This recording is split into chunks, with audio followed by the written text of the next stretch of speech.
पर इसका मतलब ये नहीं है कि भाजपा वाले नहीं। दूसरी बात, मैं आपसे असहमत हूँ।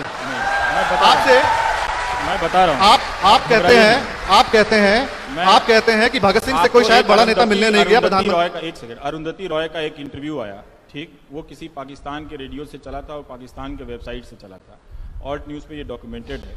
फिर उसको उठा के भारत के खास वैचारिक समर्थकों के वेबसाइट ने उसको छापा, न्यूज़ बनाया, और उससे कई लोगों ने उसको ट्रेंड करके ट्वीट किया। तो इसके झांसे में कोई भी पढ़ सकता है। वो जरूर चुनौती है कि बाहर के देश के लोग हम सबको लड़ा सकते हैं उस ट्वीट को करके, पर ये इतना निर्दोष व्यवस्था नहीं है।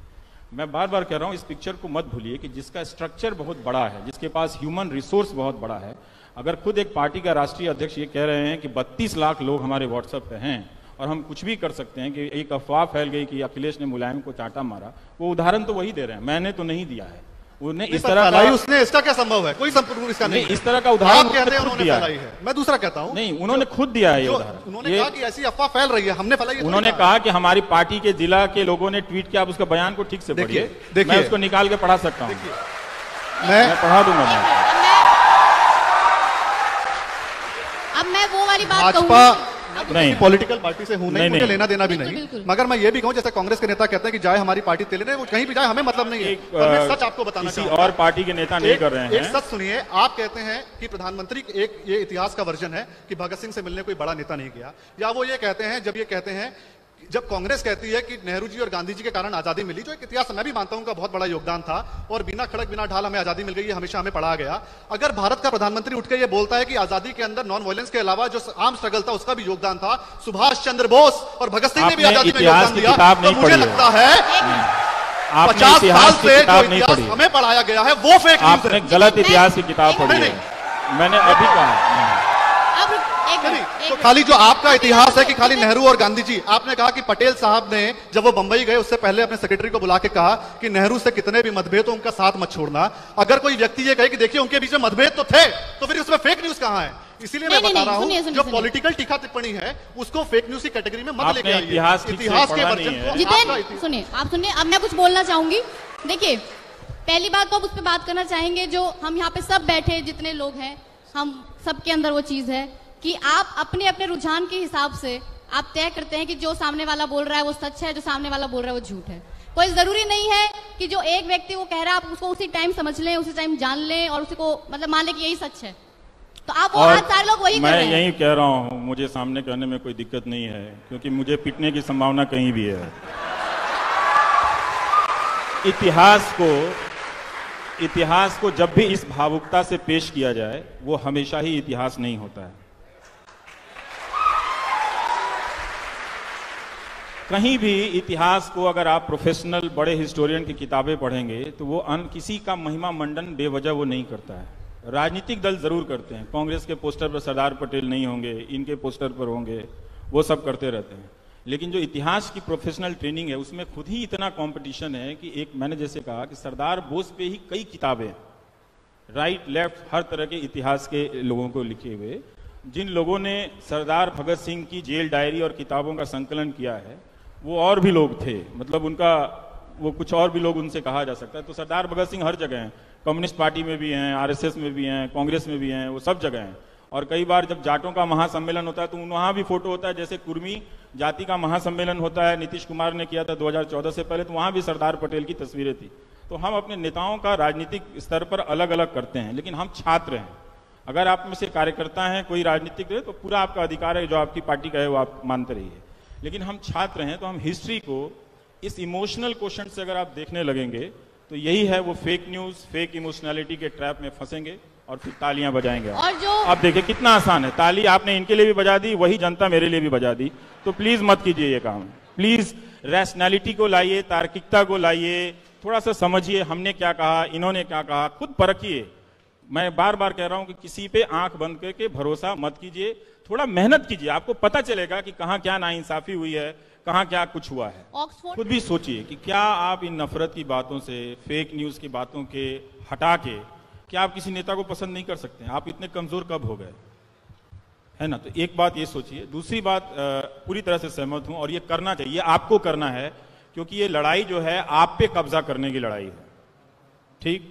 न्यूज चैनल जरा सावधानी से देखा कीजिएगा, वरना कब आप दंगाई बन जाएंगे आपको पता नहीं चलेगा। बिल्कुल सही। आप एक गणेश शंकर विद्यार्थी जी का कोट है, तब कांग्रेस की सरकार नहीं थी और तब मीडिया की सरकार नहीं थी, बीजेपी की सरकार नहीं थी और मीडिया की भी सरकार नहीं थी, और ये अच्छा स्लीपर टंग था।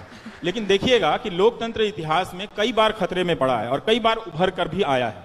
तो ये एकदम इस बात के लिए तैयार रहना चाहिए कि कभी भी आपकी जरा सी गफलत से आपका लोकतंत्र बर्बाद हो सकता है, आपके योगदान से।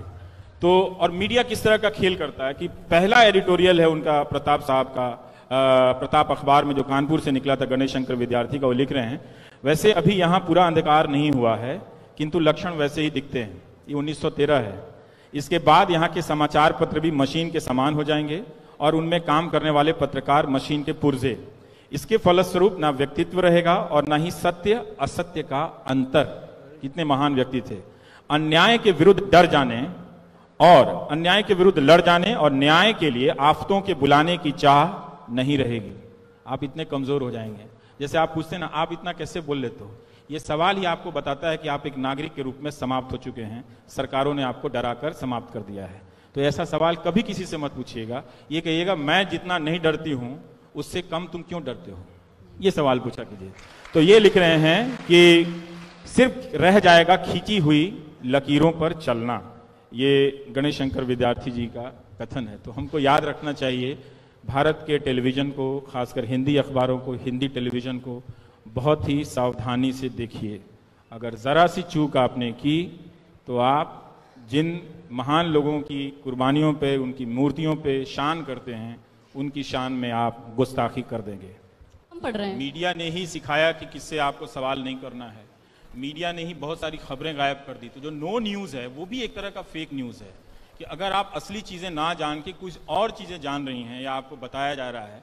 आप हिंदी अखबारों को देखिए, पढ़िए ध्यान से। बहुत एक से एक काबिल पत्रकार हैं, मतलब इतने धुरंधर हैं कि पसीने छुड़ा दें नेताओं के और सरकारों के, लेकिन उन सब के हाथ बांध दिए गए। वो सब मिलते हैं तो ऐसी तड़प है, उनकी तड़प को मैं थोड़ा सा जी लेता हूँ ज़्यादा, पर अगर आप उनका साथ देंगे तो यही पत्रकार बदल देंगे आपके लोकतंत्र को। नेताओं में बहुत क्षमता होती है।